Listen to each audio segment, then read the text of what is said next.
Hola, hola, hola, hola, hola. Bienvenidos a otro programa de Podrán Defendernos, el programa de la Defensoría del Pueblo de la Provincia de Buenos Aires. ¿Cómo está, Flor? Hola, Fede. Bien, muy feliz de haber regresado. Sí. Sí, después del receso de vacaciones. Sí, muy bien. Espero que lo que pudieron lo hayan disfrutado. Me imagino que sí. A pleno. Acá estuvimos incluso trabajando. Ah, vos te quedaste trabajando. Sí, doble turno para ayudar a los que se pudieron ir.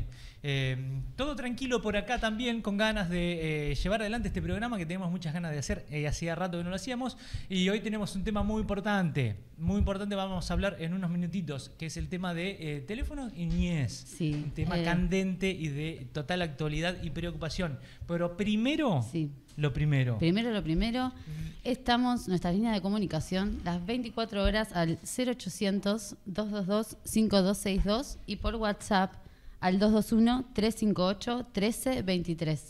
Bueno, como decíamos, vamos a hablar de este tema muy importante. No lo vamos a hablar solamente nosotros, sino que tenemos una entrevista. Es Lucía Feinboim. Ella es especialista en todo lo que es, lo voy a decir bien, en ciudadanía y crianza digital.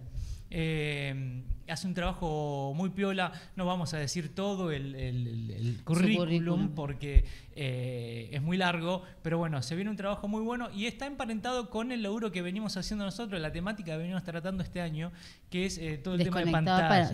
Nuestra campaña que es Desconectar para Conectar. Exacto. Que la idea es concientizar un poco sobre el sobreuso de pantallas que estamos teniendo tanto los adultos como las infancias. Así es. Bueno, Lucía, ¿nos escuchás? Hola, todo muy bien. Acá muy atentos siempre con este tema.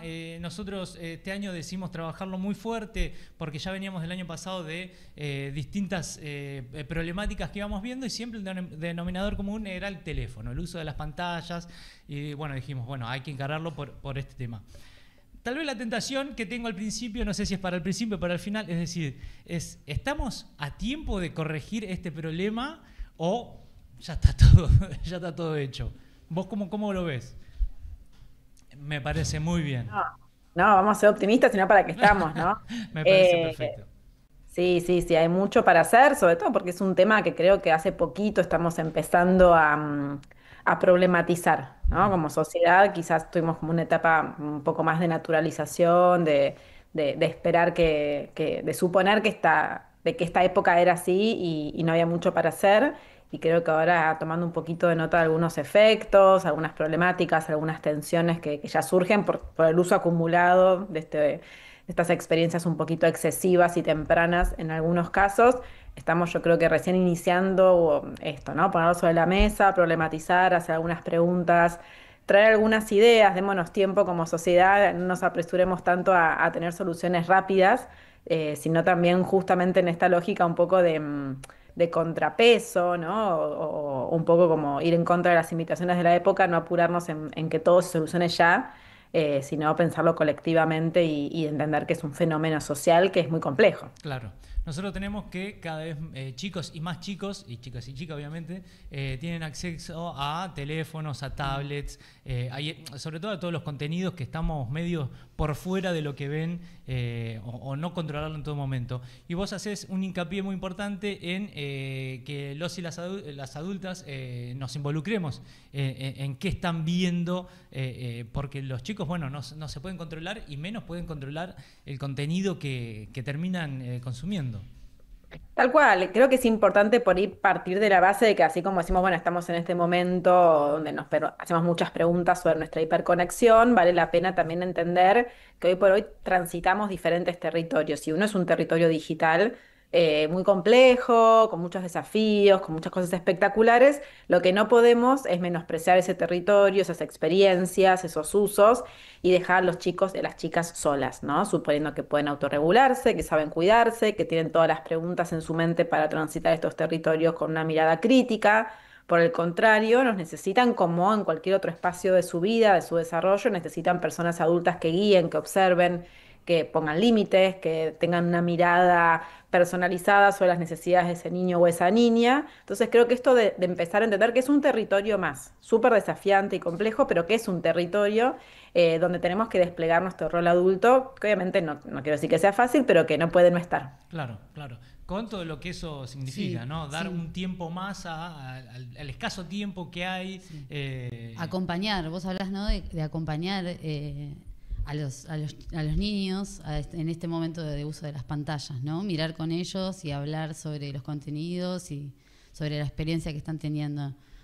Sí, creo que también hay que entender que hoy en esta sociedad hiperconectada la tecnología tiene que ir pensada desde el plano del desarrollo, ¿no? Es decir, así como hay a cierta edad en que uno habilita algunas actividades más independientes o ciertas autonomías, o que por el contrario, por el momento del desarrollo hay que ser más cuidadosos en algunas prácticas. No sé, un niño que empieza a caminar tiene la capacidad de caminar, pero todavía no entiende los desafíos y los peligros que hay de caerse de una pileta, de la altura, pero sabe caminar. Entonces el adulto dice, bueno, en este momento de su desarrollo yo tengo que estar muy cerquita, porque si bien tiene esta habilidad de caminar, se puede caer, todavía no tiene la capacidad de entender qué riesgos implica ir caminando hacia cierto lugar. Bueno, ese es un momento de desarrollo y los adultos despliegan estrategias de cuidado acorde a ese momento de desarrollo.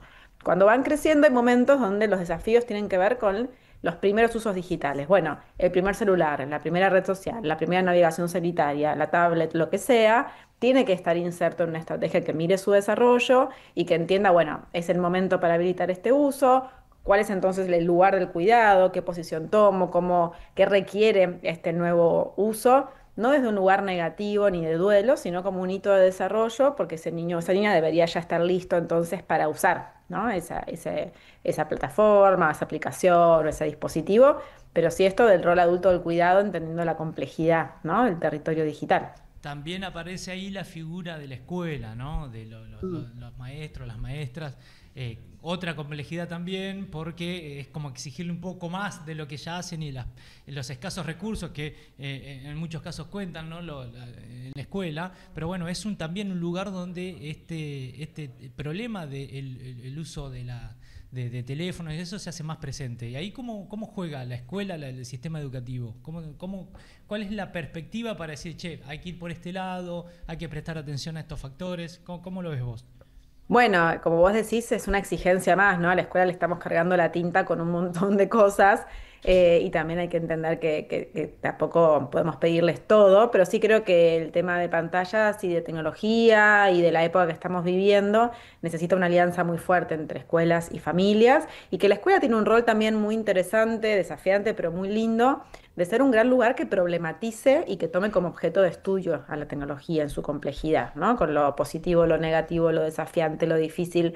Es decir, que la escuela, por más de que tome decisiones que cada escuela toma respecto de prohibir, regular, permitir, lo que sea, lo que no podemos permitir es que haya una escuela que no ponga en el centro del debate a la tecnología como objeto de estudio, donde eso quiere decir que invitemos a que los chicos y las chicas puedan entender su funcionamiento, su modelo de negocio, que se hagan preguntas respecto a la tecnología que hay y otra tecnología que podría existir en el futuro, ¿no? ¿Qué otro mundo digital podríamos crear que ellos van a ser protagonistas porque ellos van a construir el futuro físico y digital?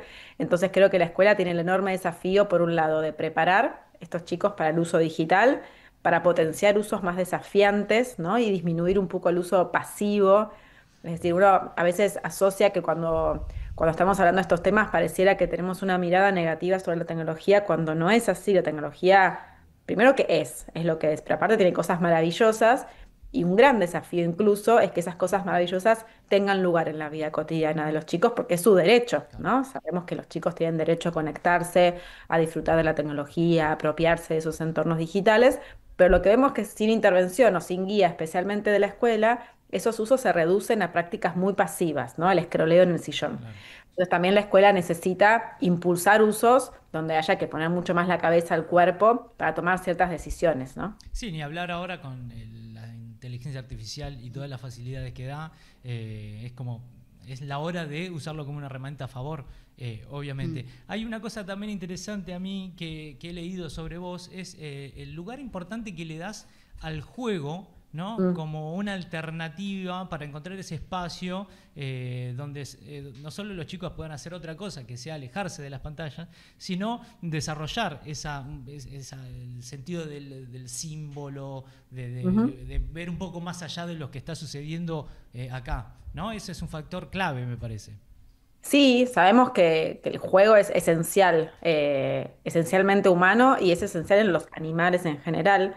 Es muy interesante entender por qué jugamos, ¿no? ¿Cuál es la razón por que las personas en su primera infancia, niñez, pero después seguimos con lógicas lúdicas, solo que van cambiando? ¿Cuál es el sentido de que juguemos?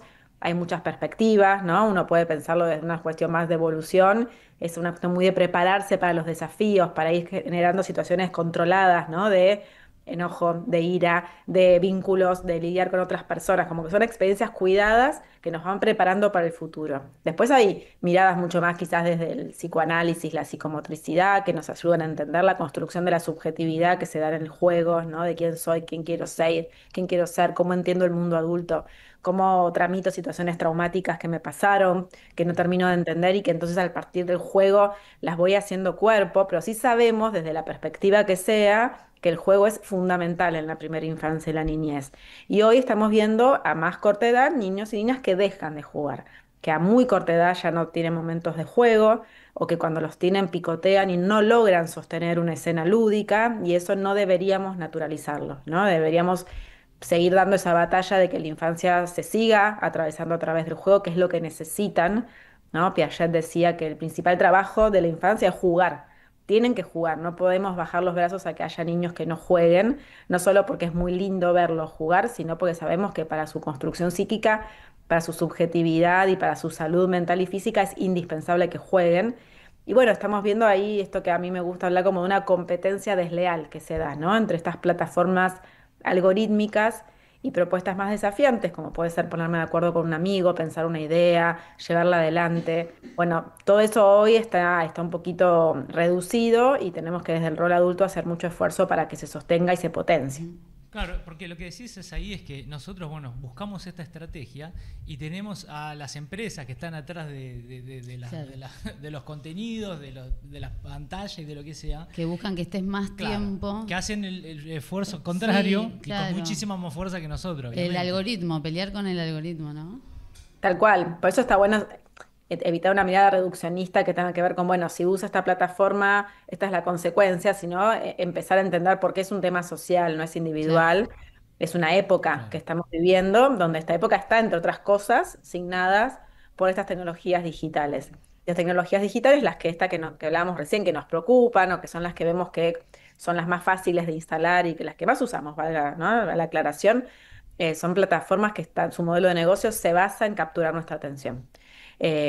Cuando uno supone que un niño puede autorregular el uso de jueguitos online, de redes sociales, de plataformas de contenido, muchas veces lo que no nos damos cuenta es que de fondo hay plataformas que están constantemente pensando cómo hacer que cualquiera que entre, incluso un niño o sobre todo un niño, esté más tiempo del que querría. Nos pasa a Sí. nosotros, estoy viendo un reel y de pronto me quedo colgada y estoy 40 minutos viendo reels o un TikTok, un short, lo que sea, o entro a ver un correo laboral y nunca lo vi y me quedé enganchada. Y eso no es una falencia mía, o sí, pero digo, no es importante, sino que lo que es un tema social porque estamos muy capturados, ¿no? Por estas lógicas súper eficaces que están desplegando las plataformas para capturar nuestra atención, nuestro tiempo de permanencia, y por eso, sobre todo en la primera infancia, niñez, pubertad y adolescencia, donde los chicos y las chicas todavía están en pleno desarrollo, donde hay mucha plasticidad y donde el límite, el control de eso que me genera placer, es muy difícil generarlo, ¿no? Es decir, si algo yo sé que me da placer, es muy difícil poner un autocontrol de decir no lo voy a hacer. Entonces, estas plataformas son especialistas en generar micromomentos de satisfacción muy efímeros, pero que al fin y al cabo nos brindan algún tipo de satisfacción. Por eso, como es el diseño, es tan efectivo el rol adulto que ponga el límite y que explique que cuanto más estamos ahí, menos experiencias significativas estamos teniendo. Bueno, ahí es el kit de la cuestión, ¿no? Entender por qué nos pasa esto y tiene que ver con este modelo de captura de la atención. Sí, Lucía, ¿qué recomendaciones nos podías dar a los que somos madres y padres que tenemos niños? Yo tengo una nena de 4 años que nació en pandemia y está muy acostumbrada a las pantallas, casi adictivamente, para poner ese límite saludable del que vos hablás, porque es un trabajo diario, ¿no? Tal cual. Bueno, primero es ser empáticos con nosotros, hacemos lo que podemos, es un tiempo muy difícil para criar y no me gusta caer en esa categoría de buena madre, buen padre, mal padre. Hacemos lo que podemos y en general todos amamos a nuestros hijos e intentamos hacerlo mejor. Dentro de eso, hacerlo mejor, está bueno por ahí tener alguna información para intentar afilar algunas decisiones. De vuelta, entendiendo que la tecnología es parte de nuestra vida, pero que la guía la tiene que tener el adulto que cría, que cuida y que está a cargo. Algunas batallas que a mí me gusta señalar, que no caen quizás algo exagerado, que es muy difícil de sostener, porque hay recomendaciones que uno se da cuenta que están buenas, pero que en la práctica, por cómo criamos, por nuestro contexto, por la crisis económica que atravesamos, pluriempleo, etcétera, es muy difícil. En la primera infancia es súper importante elegir siempre dispositivos lo más grandes posibles, es decir, dispositivos compartidos y evitar, en la medida de lo posible, esos dispositivos individuales como un celular o una tablet. ¿Por qué? Primero, más allá del daño físico, a la visión, que es muy fuerte el daño que genera, invita ya a dar señales de soledad, aislamiento, consumo solitario, invita a la navegación y a llegar a contenido que no es propio para esa edad. Y aparte empiezan a aparecer estas recomendaciones algorítmicas de las aplicaciones, que son recomendaciones que nos traen contenido que captura nuestra atención. Entonces, buscar pantallas grandes, compartidas, elegir contenido que no sea cortito, o sea, evitar, sobre todo en la primera infancia, en la niñez, ese consumo de reels, shorts, TikToks, contenidos que duran 1 minuto, 2 minutos. Es preferible a la edad de tu hija, por ejemplo, que vea o intentar que vea una película, que vea un capítulo de una serie, una fracción de una película, porque quizás todavía no tiene la atención para estar una película entera mirándola, pero donde haya una historia, donde ese momento de pantallas tenga que ver con concentrarse en un argumento, en una historia, donde quizás yo me pueda un ratito sentar al lado y ver lo que está viendo y charlamos sobre esa película y evitar ese consumo individual, pasivo del celular, que es muy atrapante, que aparte empiezan a identificar que está en todos lados. Entonces después nos cargamos con el doble trabajo de que si estoy en la espera del pediatra y me pide el celular, yo tengo que ya estar batallando por decirle que no, cuando ya identificó que en el celular hay entretenimiento garantizado, en el auto, en el restaurante. La tele no se puede mover, entonces ya saben que en otro lugar no está. Entonces, tele, contenido que tenga una historia, que sea mínimo de 15 minutos o media hora en lo posible. Y después ir pensando que ya en la niñez podemos pensar retrasar lo más posible el uso del primer celular. Cada vez hablamos más de esperar al inicio de la secundaria para ese primer celular, que tiene que ver con la necesidad de ese celular, de por ahí ya se mueven solos en la calle, están solos en casa y necesitan comunicarse. Pensar ese primer celular que sea bien paso a paso, ¿no? Quizás con no demasiadas aplicaciones, sino ir viendo cómo lo toman, cómo la manejan y después permitir otros usos de a poquito.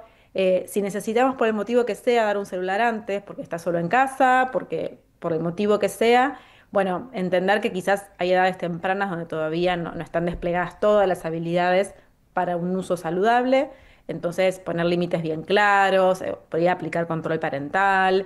Y también está habiendo algunos problemas bastante graves en torno al sueño. Yo estoy viendo en la primaria, en los talleres que damos en las escuelas, desde la consultora que dirijo, Bienestar Digital, los chicos desde cuarto grado se duermen a las 2 de la mañana mirando el celular. Es muy importante que entendamos que es clave el descanso y que las pantallas deben estar corridas del momento de la rutina del sueño, ¿no? Que puedan bajar revoluciones, leer y tener una rutina, una higiene, como se dice, una higiene del sueño que esté sin pantallas. Hay muchas más cosas que podríamos ir pensando, pero bueno, es como más largo. Sí, incluso sirve también para pensar, como decías antes vos, que el problema, o lo que sea, lo tenemos nosotros.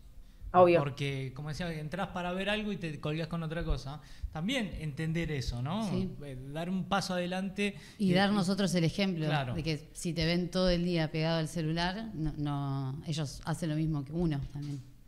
Eso es clave y también surgió mucho este año en los talleres, sobre todo en primario, pero también en secundario. Les preguntamos específicamente y es un horror, ¿no? A mí también como madre me interpela porque nos ven todo el tiempo con el celular y se dan cuenta de las contradicciones en las que caemos, ¿no? ¿Viste? Esto me dicen que hace mal usar mucho el celu, pero ellos usan mucho el celu, no me miran a los ojos, cuando no se concentran cuando les estoy hablando.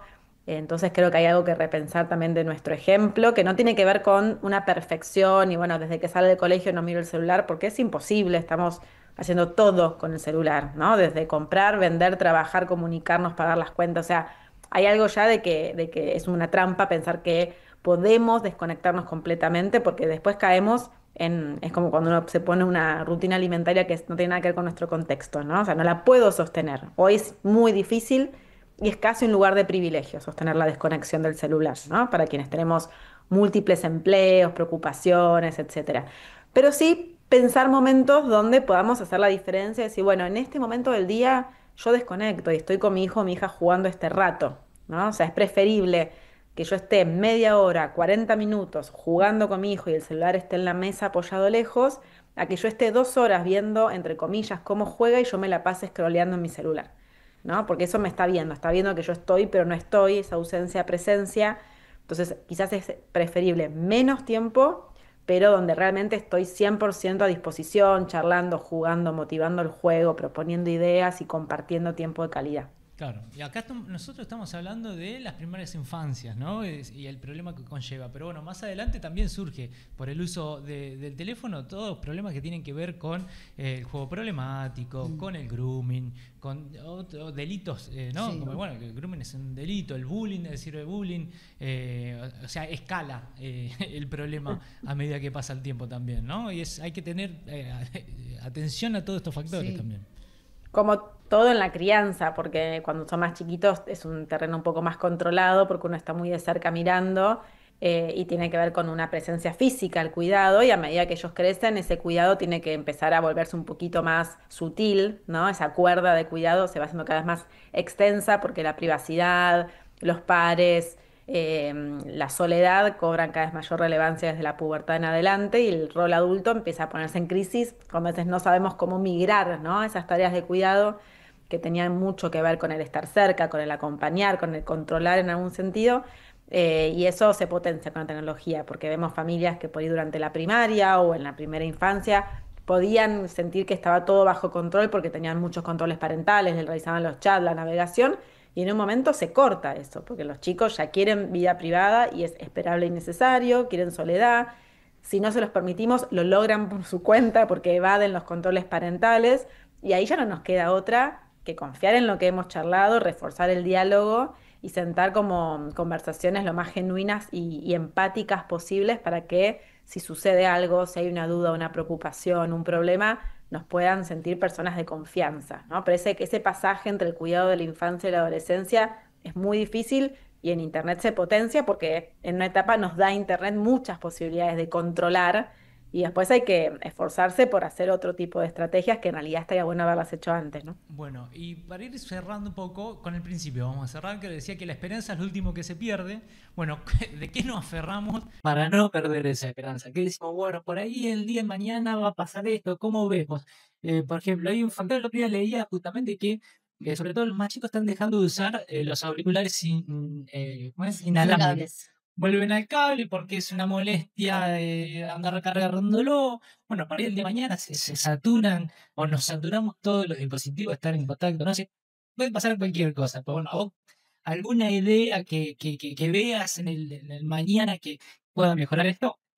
Dos cosas. Una es que me da bastante esperanza lo que vean los adolescentes, que están muy preocupados por nuestros usos, por sus usos, y cuando les preguntamos en los talleres qué estrategias despliegan de bienestar digital, están haciendo un montón, ¿no? De soledad, no están muy apoyados en el mundo adulto, eso habría que revertirlo, pero les preocupa, se bajan aplicaciones, ponen el celular en blanco y negro, ponerse en un cajón cuando quieren estudiar, se desinstalan redes sociales los fines de semana para conectar con sus amigos, les molesta, ¿no? El uso excesivo y ven cierto placer en la desconexión, ¿no? Porque están como ya asqueados. Entonces les gusta esto de tener muchos WhatsApp sin responder, les parece que es algo bueno, ¿no? O sea, al adulto nos da más como ansiedad, ¿no? Tener muchos WhatsApp sin responder y vos ves adolescentes que tienen 200 conversaciones pendientes en WhatsApp y les parece bárbaro. Entonces creo que hay algo ahí ahí estamos llegando a un hartazgo, sobre todo el cambio que lo hacen los adolescentes. Y porque creo que en general, tanto nosotros hablábamos en bienestar digital, hablamos de este concepto que es el HOMO, a diferencia del FOMO, ¿no? El fear of missing out, que es el miedo a estar perdiendo de algo, el disfrute, ¿no? El joy of missing out, que a veces pasa, así, bueno, estuve tan disfrutando este momento presencial, o incluso online, pero que pude estar jugando, diseñando algo con inteligencia artificial, lo cual requiere una concentración muy amplia.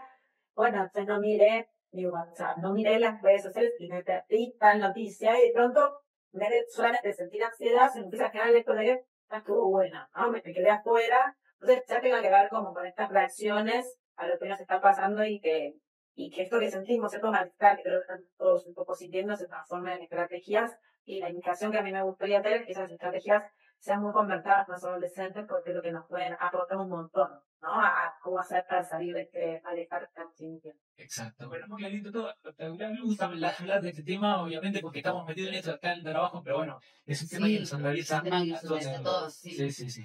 Así que bueno, Lucía, muchísimas gracias por el contacto, muy claro todo, obviamente. Y bueno, que la sigan a Lucía en las redes, que tiene cosas muy interesantes. Sí. Autora Lucía publicaste un libro hace poco. Sí, este año, cuidar las infancias en la digital, de Real Novelú, así para que lo puedan buscar ahí, hace un granito de arena. Bien, perfecto, Lucía, muchas gracias. Muchas gracias. Y hablamos Ah, en otro momento. Sí, como quieran. Bien, adiós.